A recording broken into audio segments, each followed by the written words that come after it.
Hello and welcome. I think that's me live now today. So thank you to those of you who are already on and ready for this session. I'm looking forward to delivering for you today. If you can just let me know into the chat that you can hear me okay and that you can see the slide deck, and then we'll be good to go. So just let me know that you can hear me okay, that you can see the slide deck. You should be able to see a slide saying how to get better results from your team, and then we'll be all good.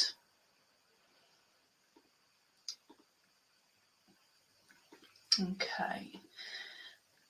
Here we are. Perfect. Thank you very much, Caroline. Great. So let's just crack on then. Welcome to today's workshop, how to get better results from your team. And I'll be talking about the 5 common mistakes CEOs and MDs make and actually how you can fix those today. So it'd be great to know from those of you that have joined already, just what it is that your job role is. These workshops are geared towards CEOs and MDs, but I also do get sometimes HRDs that join this type of workshop, or senior ops people. So just let me know into the chat what your job role is, and then we'll move straight into today's content. Excuse me, the chat box is over here, so I'm just trying to keep a little eye on that at the same time. Oh, great, I can see everyone's joined now. Right, good. So if you're just joining, if you just let me know what your job role is. Are you a CEO? Are you an MD? Or do you have a different job role? Sometimes I get HRDs and consultants joining too. So it's just great to hear what it is that you do. But in terms of today's workshop, in the workshop, I'm going to show you obviously how you can get better results from your team and how you can get your management team proactively delivering results to help you grow your business in an easier way. Because from what I've seen and experienced, right now there are loads of CEOs and MDs out there who feel like their team are a real burden to them. And they find that the team are always wanting them and they're almost like dragging the team along with them. And really what they want and what they deserve, given how hard they're all working, is to have a team who are supporting them, and they really want a team who are on the journey with them and who are really helping them to grow the business. But unfortunately, if you're here today, I'm going to assume that a lot of the time you're probably feeling like your staff are taking too much of your time and they're wanting a lot from you, maybe too much, and relying on your input quite a lot and in different things from you, and probably in different ways too. So what I'm going to share with you today are some of the reasons for that I see. And I'll do that first of all to get you thinking about where you are and which might apply to you right now. And then most importantly, I'll go through what it is you can do about it to start improving the results you get from your team. So slide 4 doesn't want to go. Oh, crikey, it's gone too far. There we go. So then I'll go through what you can do about it to start improving the results you get from your team. So you're seeing your teams progress in the way that you want them to, so that they're doing the right things, focusing on the right work, ultimately making the right decisions. And so they're being more commercial and proactive. And so they're focusing on the things that are either A, making you money, or B, are important to have in place to help you grow your business. Now, in terms of who I am, I don't like long introductions, so I'm going to do a quick couple of minutes on who I am, just so that you know it's worth your time today and listening to what I've got to share with you. So I'm Leanne Bridges, and I've spent 30 years leading teams in both corporate organisations and growing SMEs. And during the last 12 years specifically, I've been advising growing businesses on how to get results through people, either themselves, the CEO or MD, and their teams. And I did this piece of work in terms of advising growing businesses in a niche gas business myself, and that was predominantly a chemical engineering and manufacturing focused business. And we grew that business and team across Europe. And then for the last 5 years, I've been operating my own business, advising CEOs and MDs and senior stakeholders how to do the same. And I've got 50 recommendations or more for my work across different platforms. Now, if you'd like to know more, then you can see here the best place to connect with me is on LinkedIn, if we're not already connected there. And I share daily insights on that platform. So if we're not connected, then do connect with me by scanning the QR code or looking me up by typing my name in. And then if you let me know you've been on the masterclass today, I'll be be certain to accept your invitation to connect. And also the benefit is if you've got questions then following today, we've got an easy way to message each other so that I can answer anything that you'd like to know. So, do reach out to me. I'd be really happy to help you after today. So let's get into the good stuff and what you're here for. Let me just check the chat and then I'm going to move on. Good. Okay, so we've got some people here that are sort of more HR focused, and we've also got some exec chair, CEOs, MDs. Perfect. Okay, good mix then of audience today. So the good stuff. So look, from all the businesses I've worked with, and I've spoken to over the last 5 years of doing this specific type of work, I've noticed that there are 5 reasons why businesses are struggling to get their teams to be proactive and actually to get the results that they want from them, and why businesses are struggling right now to actually grow together. And instead of the MD feeling like they're kind of constantly pulling teeth when it comes to getting results from people. I don't know if you ever feel like that, where you feel like it's like really pulling teeth to get results out of them.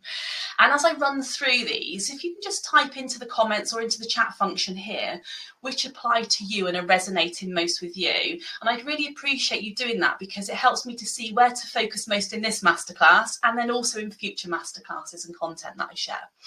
So these 5 reasons then, number 1 is that some of their team aren't being proactive enough, and these team members are struggling to take the initiative and get the right things done without the CEO or the MD needing to step in. And as a result, CEO or MD are having to spend a disproportionate amount of time helping them and guiding them, or even sometimes are holding on to tasks that these team members really should proactively be doing. And it's taking their focus away from the bigger picture, away from growing the business. And so, they feel like they're carrying the weight of the team on their shoulders rather than being supported by them. And because the people in their team aren't being proactive enough, they're not asking other people in other teams what to do early enough or what's required of them early enough. And so other people are feeling inconvenienced and frustrated too.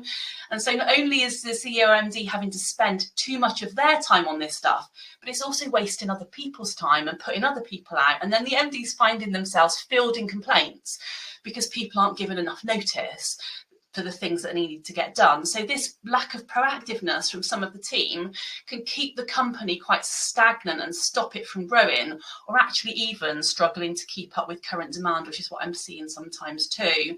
And, my clients and the businesses I work with, and all the people I speak to are smart people with really good businesses, and often they know there's this huge demand for their product or services, or even new products or services, but they can't go after all of that because they're being held back, because the team are just really struggling to grow proactively with the business. So let me know, is that something that you're noticing in your business for you? And so then moving on to number 2. So that is, even though they're holding management meetings, the team aren't following through on the actions that they're committing to. And these meetings, therefore, feeling a little bit like talking shops. And they might be going around the houses, eventually get into some of the actions. But then after the meeting, people aren't following up on what they've committed to. And the CEOs or MDs are certain that they had agreements about the action that had to happen after the meeting. But then when they go into the next meeting or in between times, progress isn't made, and then people go off at a tangent and start doing something a little bit different to what they'd agreed. And these team members are also smart and experienced people. They seem like the right people, and they might have done this level of job before, so they should really know this stuff. And, for some of the others, maybe they have been with the company for a long time and grown with the business and been promoted internally and are being paid a high salary for what they do, but they're not going off and finding out what they need to find out in order to get things done. And, my clients will quite often say to me, look, it's my business. No one ever showed me how to do this stuff, but I'll go off and find out how to do it. Yet they feel like they're having to cajole people or guide them or just chase people up far too much. So that's number 2 then. The meetings are going around in circles, taking too long, and the actions that people say they'll do just aren't happening. So let me know if that resonates for you in the chat. And then number 3 is that some of their team members are unfortunately falling short. And even though the CEO or MD have had conversations about what needs to be happening instead and the results they want, these people sort of continue to fall short on some of the things. Or if they do make the changes they're asking for, it can be a bit short-lived. And the problem can be that some of these people are actually in key roles. They're key people in their business who they actually really respect and want to hang on to and have known for a long time, and they're certain that they should know like how to get this stuff done, and they keep sounding like they know that what they're doing and they're going to do it, but unfortunately they just don't seem to quite change. And so they leave a one-to-one meeting and then they just seem to go back to doing the same old thing afterwards. And so the MDs are finding themselves having these conversations repeatedly. And then number 4, and this kind of sums all of this up. I want you to let me know whether this resonates for you. But number 4 sort of ties everything together. And I see this really often, and it's probably the most common and important point. And it's that both their teams and their business lack a well-defined process that allows the team member to perform at their best, or the team to perform at their best, without the need for sort of like this constant oversight.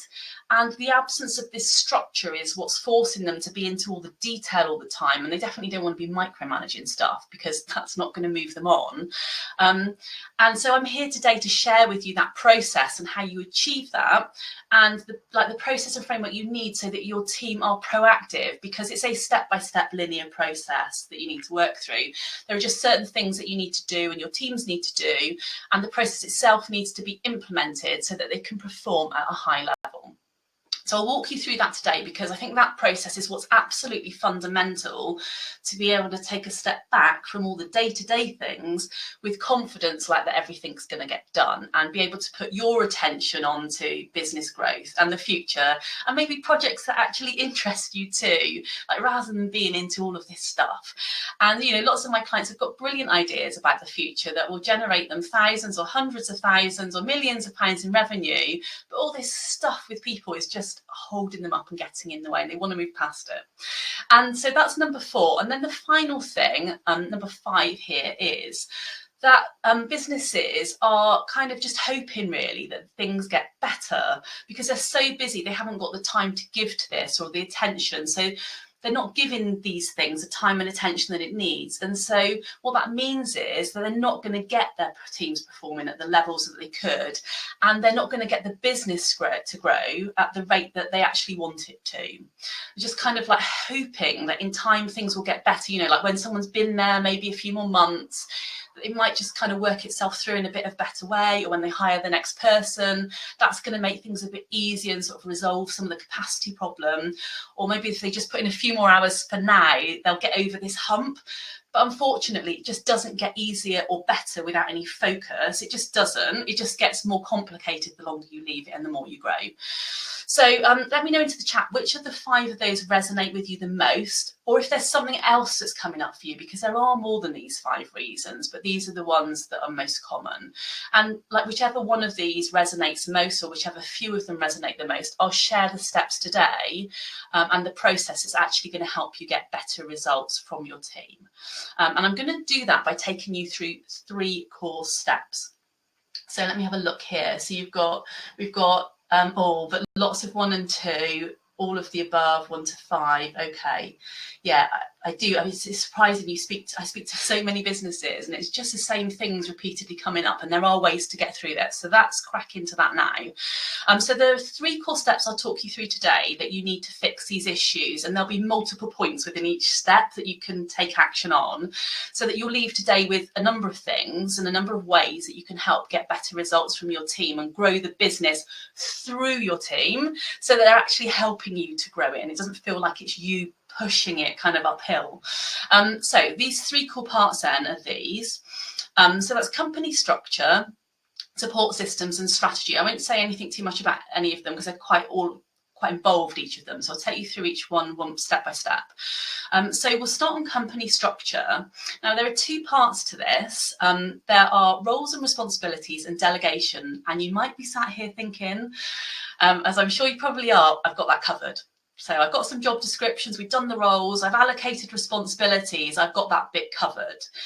But look, if you resonate with any of the points I mentioned in the last section and that I see in other businesses, and they're happening for you, then I'm here today to say to you that for all the experience I've got of doing this, that you might well have done those things. You might have job descriptions and have roles and responsibilities and be delegating, but there will be this, and this is what I find makes a difference. There will be nuances that you're missing and just shifts that you need to make to get the results that you want. So there will be small things within this that just need to happen. So let's start with roles and responsibilities. So, and roles and responsibilities aren't just about your junior team. I see that so often that we focus on roles and responsibilities for just juniors in our business. So let me just go through it with you. So, like, first of all, if you don't have job descriptions, then you do need to get some written, agreed with the team and issued. But that's not what I want to talk about today, because what I find more often and more common is that businesses do have these things. They have got job descriptions, they have set out the roles and responsibilities, but despite doing that, the teams still aren't really clear on the expectations. And you might see that in situations where you think it's pretty blooming clear, like what should be happening, but it's still not getting done.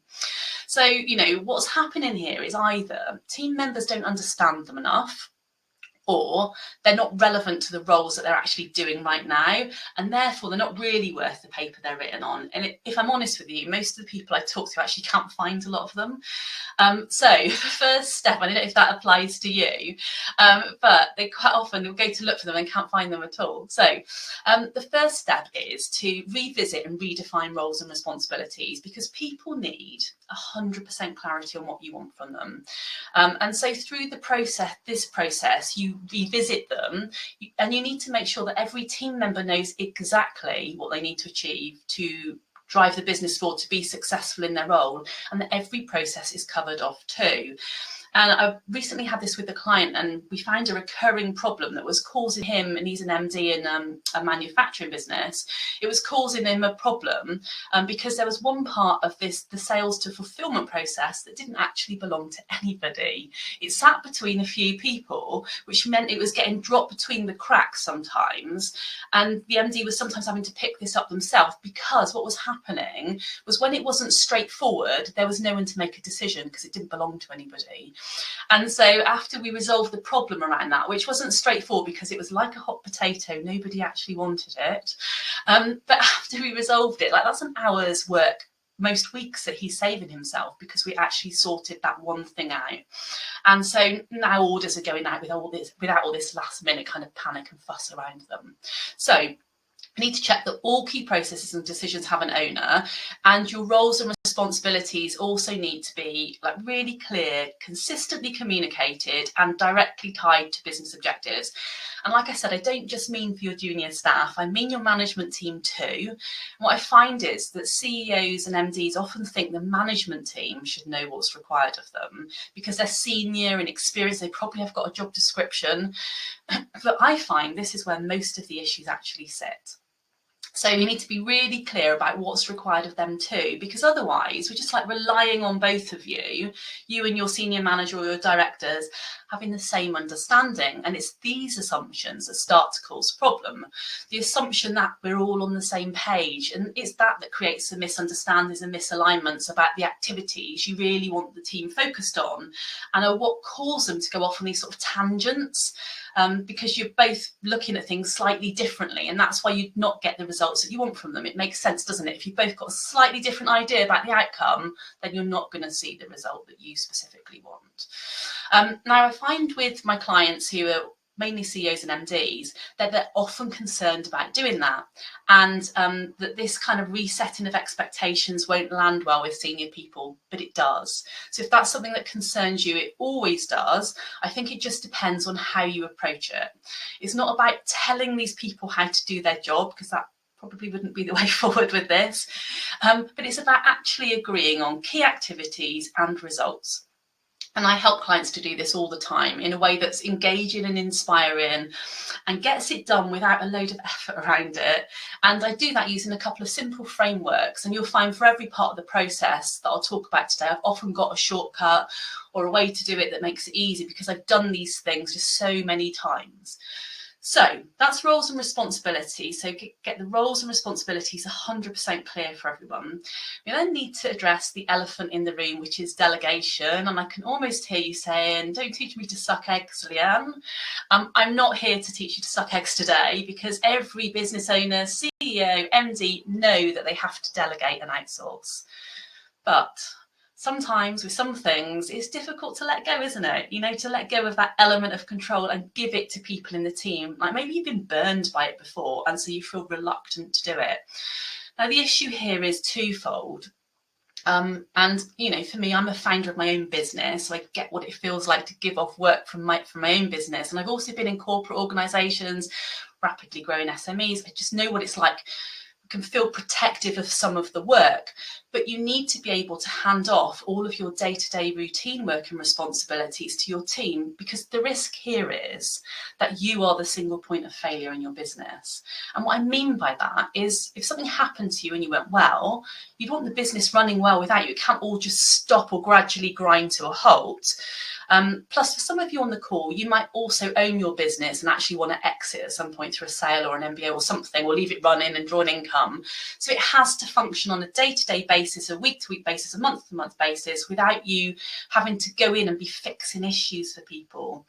And so as you hand off responsibility, to feel reassured that that's okay and to be able to relinquish control, it's about having the right reporting in place so that you know that things are being completed in real time and you're getting the right outcomes and results, so that at a glance you know that things are on track. And I'm going to come back to this point in a minute because it forms part of something else. But I think that's an important part of letting go, is about having that reporting and that oversight in place. So then the second part of the delegation piece is making sure your team are up to scratch to deliver on the delegated work, which brings us on to team development. And from experience, I also find that lots of CEOs and MDs find the thought of this a bit boring. And they don't necessarily really want to do it, not because they don't love developing people, just because it's just like another job. So bear with me, because it is important and it doesn't have to take hours. And once you crack this, it will be like definitely hugely worth your effort. So like sometimes we bring people in and we put them in roles and we think to ourselves, well, look, they've got loads of experience, or maybe the job seems quite straightforward, and so we kind of just sort of shove them into the role thinking that they should be capable. And I'm sure we've all done it at some time. I don't know, let me know if you've done it, just like thinking that they'll probably be fine and kind of hope that they swim, but then unfortunately sometimes they start to sink. And so what you need to have in place is a good development plan. Now, for your junior team members, that's pretty straightforward. Although, just to clarify, you do need a plan in place. It will get them up to speed on the job quickly, that's geared practically towards being able to do the job. Being mindful that there shouldn't be a bunch of training courses or things that sidetrack them. It's about checking that they've got all the development they need just to get the core job done to start with. But it will be slightly different for your management team and your senior leaders. For them, you need to make sure, and I'm sure you know this, but just to remind you that they've got the strategic insight that they need and the capability to deliver on the responsibilities you're giving them. Because so often this whole piece about being on the same page, that's where I see this showing up, because they don't have the same strategic insight as you, the same vision. So it's not about putting together a basic development plan for them. It's about aligning them with the vision, the strategy, the culture, how you want things done around here in your business, and giving them the tools and authority to make high impact decisions for you, and supporting them to continuously refine their leadership and operational skills so that they get you the results that you want. So this isn't about kind of a checking a box and quickly filling in a training plan. It's about making sure that all of your team members are really equipped to run your business effectively and drive it forward.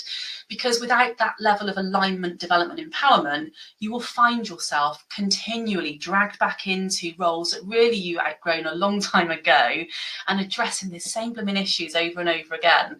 So look, for you, those of you that are seeing this as an issue that you want to resolve, who are starting to identify with some of the problems from the first part of this workshop, and I guarantee that there'll be others on here that haven't said but who feel the same way, because I'm just speaking to people all the time on this stuff.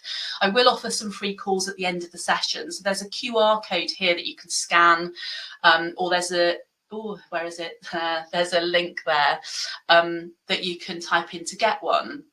And I know that this isn't the most exciting thing in the world to talk about, but what we will do on the call is go through, I should say it's an exciting thing to talk about, but let's face it, people don't want to be doing this stuff really. We want to be getting on with other things. But what we will do is go through a strategy about how you can get the right company structure in place. We'll talk about getting the right roles and responsibilities sorted and how you can approach the development and in particular alignment of your senior team. And then talk about how you can implement all of that. And that's what I've done with so many clients before. And you'll see there are stacks of reviews here about people that it's worked with, and it can work for you too. So I've got that QR code and link on some other slides in case I've not given you enough time to scan it if you want one of those calls. But I want us to move on now. So part 2, the support system. So we've just been talking about setting roles and responsibilities and delegation. Now I want to talk about what happens after you've set out what's needed. How do you build on that so you maintain momentum? Because it's one thing to do that once for one person, and maybe even do it the whole team once, but that isn't going to be enough, I'm sorry to say. But what you do need to do so that it's not hard work is you need to build the right support system that really allows your team members to feel valued, to feel like they're progressing, and to feel like they're really contributing to the company. Because if you can tick those boxes, that's where you're going to get a high-performing team, and where they'll actually want to work for you, where they'll want to work for your company. And this all starts with this goal alignment. So the team understand the direction the company's going in, and it's about you delivering that vision to your team in a way that really means something to them. Because remembering, unfortunately, your team is never going to want to work as hard or care as much as you do about your company. But there is a way to get them to buy into it where it almost feels like they do. And that begins with goal alignment. There's some massive power in this. With one of my clients, and he also runs a manufacturing business, but he had an underperforming director, and he'd practically written this chap off. And he's turned that person around completely now, not just to be okay, but this director is performing exceptionally well. And that actually started with goal alignment. So some real power in getting this stuff right. Then once you've done that and you've got people aligned with the goals, you need a review and adaptation process in place. Firstly, so that you can understand whether they're meeting the objectives that you've set.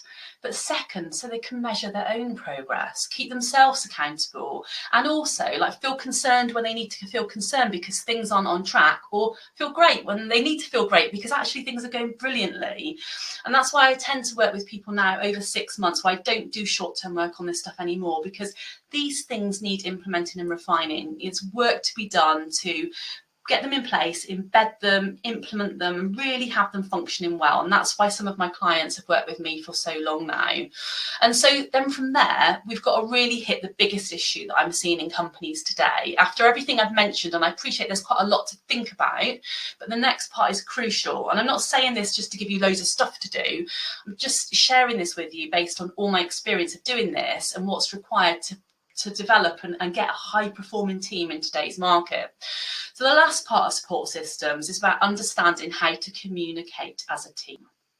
Okay, it's about having the right channels to keep people informed of those things they need to know so that you can successfully implement the strategy, so that you're addressing issues, so that you can track progress and monitor performance, and stop the, probably dare I say it, but the bitching, I don't know how else to phrase it, moaning that goes on in every single team, and is happening right now in every single team.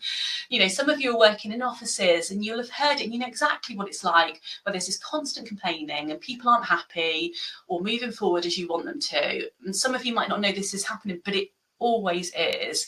And if at the moment you're spending massive chunks of your time on managing this day-to-day stuff and dealing with the things that your team seem to throw at you and reacting to problems, unfortunately you won't be spending enough time in the right places on the people things in your business to grow it in the way that you want to.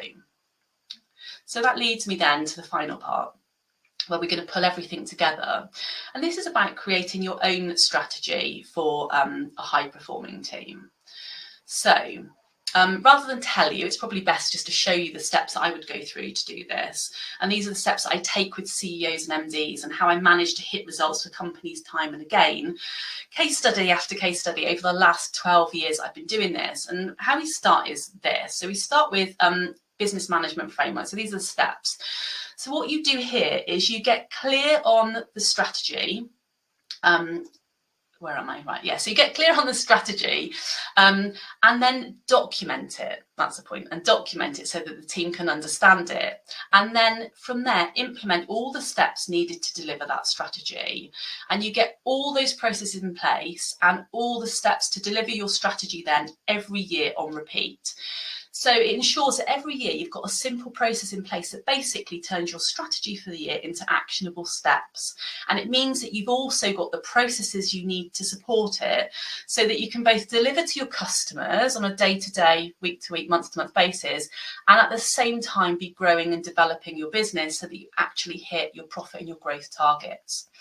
The second step then that I take people through is time maximization. So this is about being really clear on your role as CEO or MD and understanding where your time is best spent. It's about making sure you're not wasting time on like these low-level issues and you're actually doing CEO tasks rather than like picking up everybody else's job that you're already paying them for anyway. And we need to get you into routine, or you need to get into routine so that you've got oversight of the business, but also like time and freedom to work on business growth projects that actually excite you, because you don't want to be really getting dragged into all of this, I'm sure. And make sure that you've got a really good work-life balance too.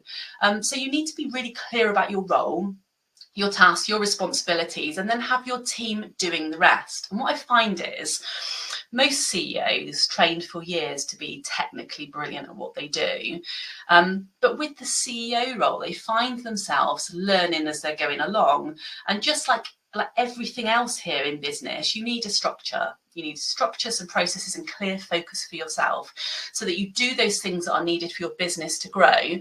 Because if you're being distracted by all this day-to-day stuff, then your business is going to suffer. It's not going to move forward as fast as you want it to. So the third step that I go through is thrive. And so what this is about is this. Unfortunately, there will be things that you are probably avoiding or don't like doing. And it's just a fact of life. So you might be able to think of those now. And, you know, while you can delegate boring work that shouldn't be sitting with you anyway, there will be jobs that you have to do that you don't like. And I find with CEOs, some of these are things like having conversations about performance, in particular where someone's not doing the job very well, and even more so if that's one of their key people. That's an area that MDs and CEOs typically really don't like doing. Or it could be around presentations or presenting in some forum or another, like meetings or to customers or something. Or it could be the sales side of your business. I find that sometimes that people don't like that part of their business. Or it could be the strategic planning and thinking. In your CEO role, there will be things you don't like, and avoiding those things will hold your business up, and it will hold you up too. You know, and it is a human problem, perfectly normal. The key in this step is to identify what those hurdles are and work through them so they don't hold you up. Now, I do this with clients all the time because we can't have our business results affected by not feeling like doing something. And I've got a really effective methodology I use to do that, that makes a long-lasting change to people's motivation, their confidence and their effectiveness. And I recall a really standout client for me who he really didn't like having conversations with his team about mistakes or poor performance. He absolutely hated them. No other words to describe it. And he just said, like, he always felt that he was going into a confrontation with people whenever he had to pull them up on something or ask them to change their approach even. I worked through that with him in a session, and by the end of that, he'd figured out like exactly how to approach the situations and deal with it in a way that he felt comfortable with. And he went off and solved those problems. Now, these performance problems, they had been lingering, in particular with one person, for absolutely years. And, you know, so we can't have the way we feel impacting on our results, but it does unfortunately happen. It's a human issue.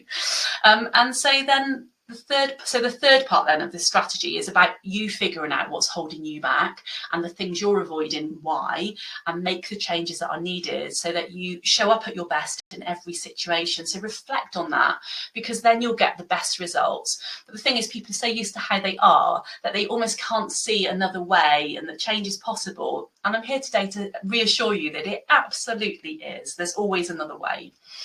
And then finally, step 4 is we focus on building, you need to focus on building a solid team. So the final step is about deciding what needs to change within your team and how you're going to change the way that you lead them and empower them in the most effective way so that you get the results that you want. Because we've gone through like the framework, we've made sure that you've got the time that you need, we've made sure you're showing up in the right way. And then it's about actually how do you show up as the leader that you need to be in order to get them to be doing these things.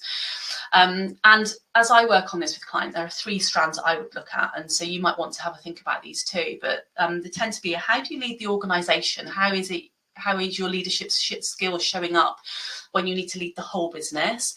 How do you lead your immediate team? And then how are you leading yourself? And so for me, I look at 32 factors across those areas, which means that I can quickly identify with people their strengths, and then those areas where actually we need to make some changes, where you need to tweak or develop something. So you need to figure out for yourself how to hone your leadership skills and your style to get the best from your team. Now, when clients work with me on this, I do find that what they want to do is make these shifts and changes in their style quickly. Most of my clients don't want to be hanging around. And so it's probably why we get on well together. So everyone likes us to make quick and effective action. So I will, of course, discuss it with them. Of course, there'll be some coaching. Of course, there will be some self-discovery. And of course, they will find their own way with some things. But I also give them some very clear guidance on how to approach situations with their team so that they get the best results. Because my clients don't really want stacks of coaching. You know, they want to be able to talk things through, but they're busy and they want guidance, suggestions and shortcuts. And they like how straightforward this stuff can be when you've just got a simple approach to it. So they're not spending hours chatting about it, but they're actually figuring out the problem, finding a solution and dealing with it quickly. So look, I hope what I've covered with you so far has been useful. I've taken you through the approach that I use, and I really would strongly advise you to go away and reflect on this for yourself too, because you will see a significant change. You know, you need to create the frameworks and systems and structures for your team. You need to create the space for yourself. You need to deal with any sort of like personal hurdles that are getting in your way and holding you up.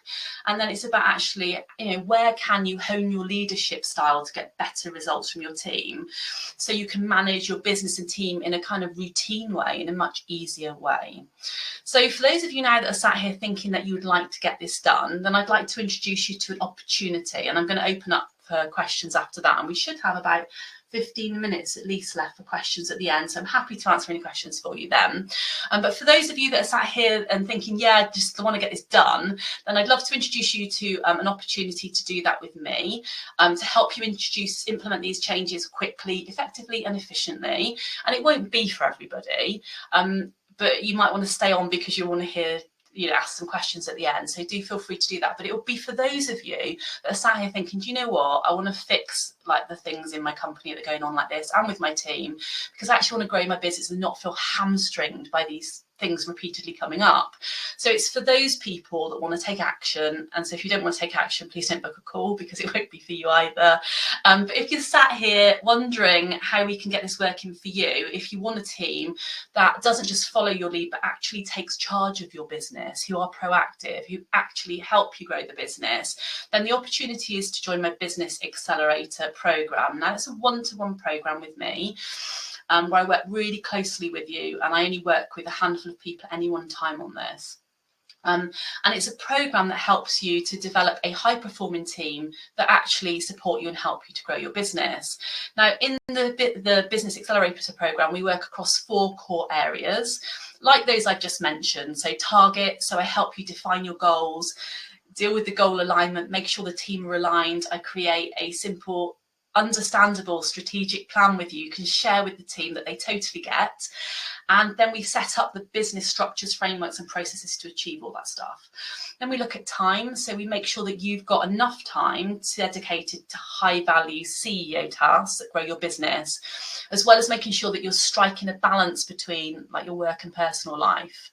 And then in the Thrive piece, I'll support you to develop the skills to handle challenging situations effectively, struggling to get that, and then challenging situations effectively, or those things that are slowing you down, so that you can get the best outcomes from every situation. And then the last thing we look at is team. So we work together to raise the capabilities of your team to deal with current challenges and problems, so that they don't recur, so that you get to the root cause and actually solve them once and for all. And if they do come up again, then you know exactly what to do because you've done it effectively before.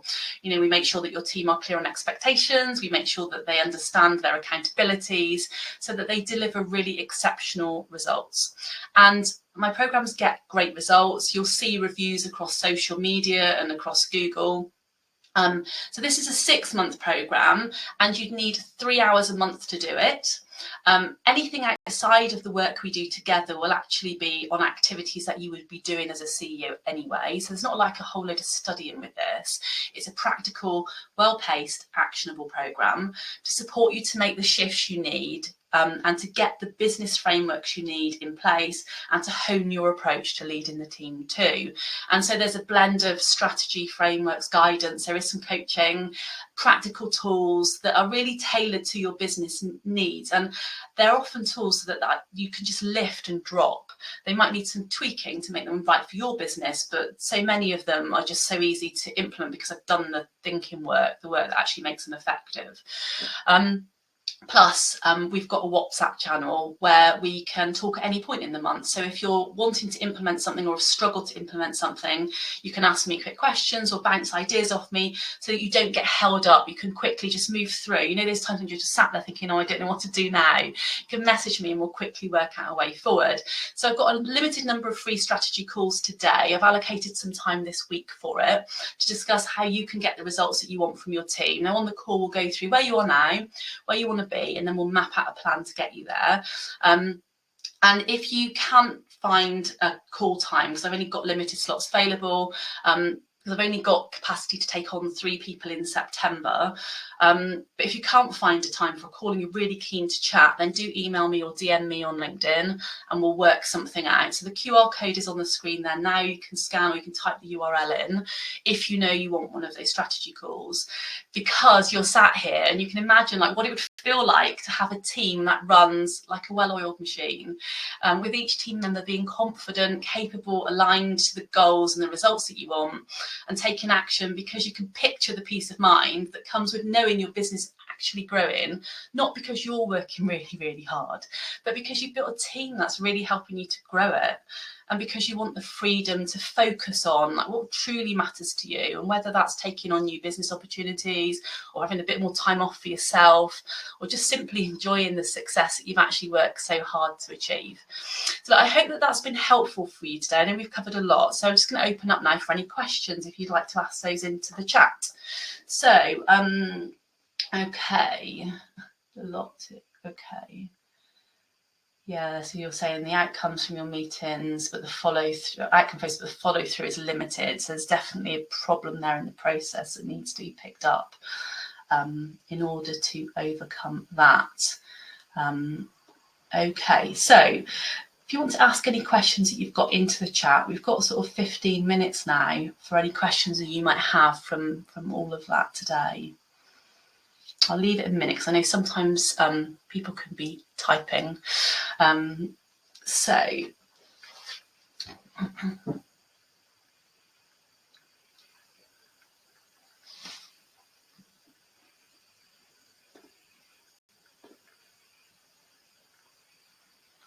Yeah, and you're saying, Rebecca, you're hoping recruitment will help.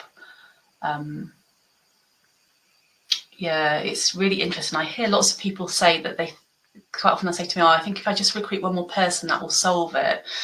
And really, it's about doing that piece of recruitment, but then actually doing that in combination with all of the other things that are required, and having all those other things in place so that when they come in, they slot in and actually make a difference.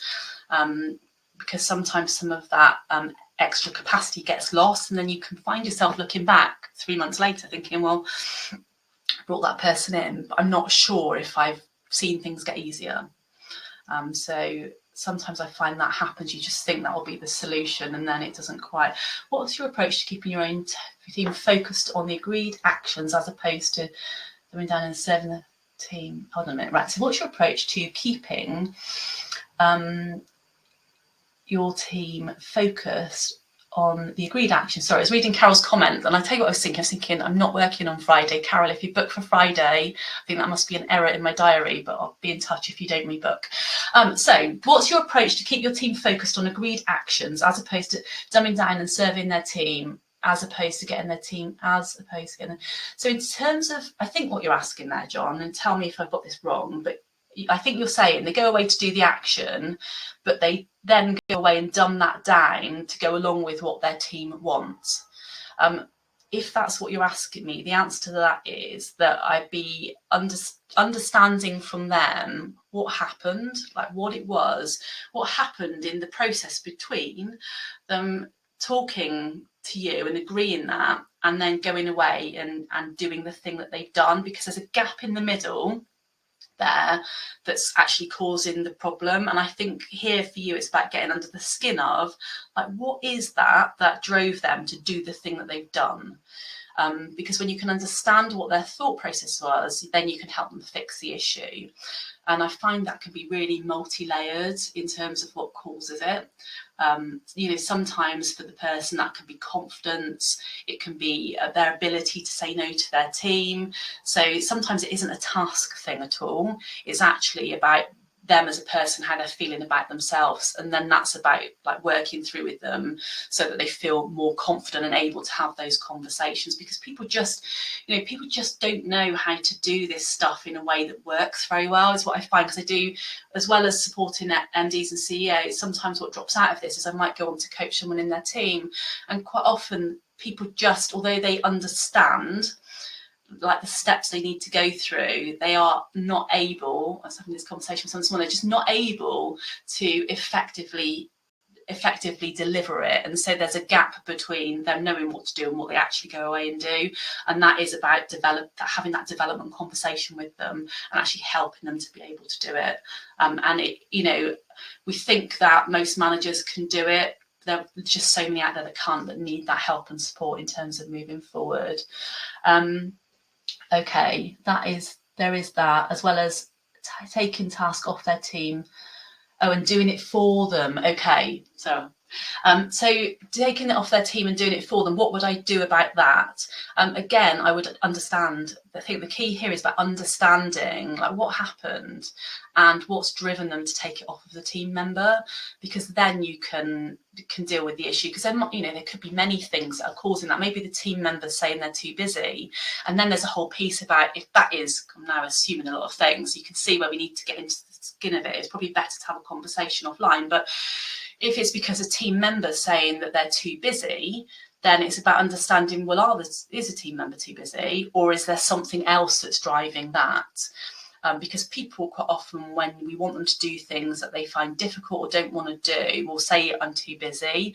And that's just a deflection that quite often I find isn't the problem. So it's about understanding, like, what's the issue here that needs to be resolved, and actually resolving the issue itself, rather than accepting what I call that generalised output, that generalised response. So does that answer the question for you, John? Let me know if it has, or if still I've not quite got it right. So Caroline, okay, so she's going off now. Okay, good. So anyone else got any questions? I'm really happy to answer anything that you might have. Great, perfect. So I'm assuming that there possibly aren't other, oh, here we go. Is there a targeted size of business that you're based and support on? You're an MD, but also about 6 other roles as my business has grown. Yeah, I think the 6 other roles thing is, I hear a lot. So you feel like I am looking at reviewing the present setup with gap analysis and where the log jams are, and then the development of the plan to release me from the. Yeah. So in terms of, is there a targeted business size. I tend to support growing SMEs, and that can be anything from 10 people to a couple of hundred people. And actually, sometimes I've just taken on a company that got 500 people. So we tend to be working in that space. And so then the work does vary a bit depending on what the person needs, but the process is the same. There's still the process here, like you're saying, around, you know, you need to work out what these log jams are for you in order to create roles and responsibilities. And I take people through a really specific way to do this. And actually, I've got probably 50% of a template already filled in for you, because there are some things like finance, like HR type stuff, I don't know, IT to a certain extent. Some of those functions have got very similar requirements. And in fact, the MD too, there's some very similar requirements for an MD's role. So typically got a template pretty much sort of populated for you, 50 to 70%, and then there's just some operational nuances that you would fill in order to do that. So that then you can look and think, and then we would work out and say, right, how many roles do you need to do this now and then into the future? We can forecast that through then. So in terms of answering your question, that's how I do it. In terms of, do I have a size of business? Yes, somewhere between 10 and 500 is typically where I'm working. 10 and 500 people, and revenue varies so much because you can have a 10-person business that turns over as much as a 50-person business, so it varies. Charlotte's asking, how much is my program? My 6-month business accelerator program is £9,000 plus VAT, or £1,500 per calendar month. Okay, other questions? No, in terms of the programme, well, I'm waiting to see if there's anything else. In terms of the programme, what you get for that is all of the frameworks, the strategies.